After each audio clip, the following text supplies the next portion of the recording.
fulfill your prayers, your 5 daily prayers on time. Start with that.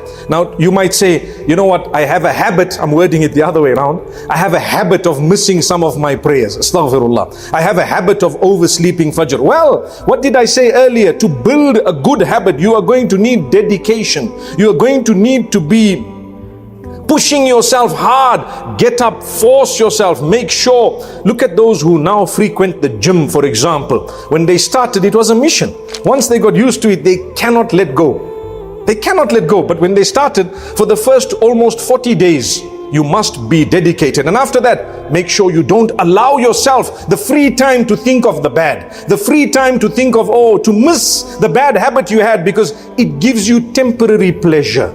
It's not long term. When you miss a salah, temporarily you might feel, hey, my sleep was nice. But then you start realizing, hey, what did I just do? Astaghfirullah, I'm a Muslim. I don't want to name the bad habits, it's embarrassing. But some of us are struggling with these habits for a long time. Cut it, stop it. It's going to come to destroy you. It will come to bite you. You wouldn't like to die in that condition. May Allah protect all of us. So what do? Be strong. Push yourself not to do it. Now, where does the 40 days come from? Let me explain. Allah Almighty creates us in stages. When you were a little cell in the womb of your mother, 40 days later, there was a different stage. Another 40 days later, a different stage. Another 40 days later, the soul was blown.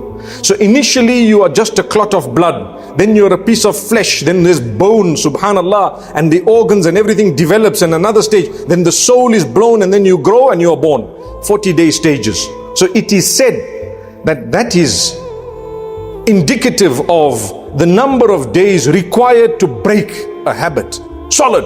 That's why if you come for salah with jama'ah, takbiratul ula, which means the beginning of that salah, you make sure you are here 5 minutes early.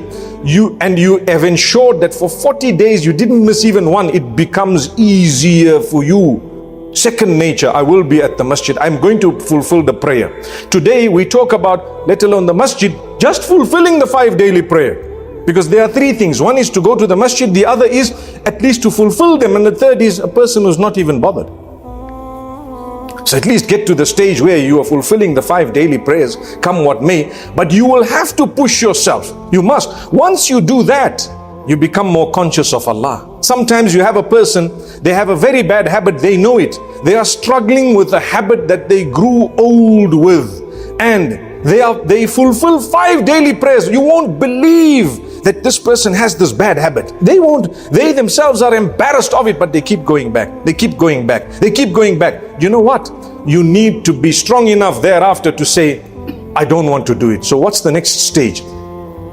The next level, once your salah is in order, make sure you have good company. People you talk to who remind you of Allah. People in your circle when you are with them, you actually feel so good and you are not reminded of sliding back into that bad habit of yours. Cut it, chop it, man. Subhanallah. You can do it. You must do it. You will do it. Yes, you are a human. So, whenever you've slid back into the habit for some reason, quickly come out, recollect, promise Allah, I'm not going to do it again.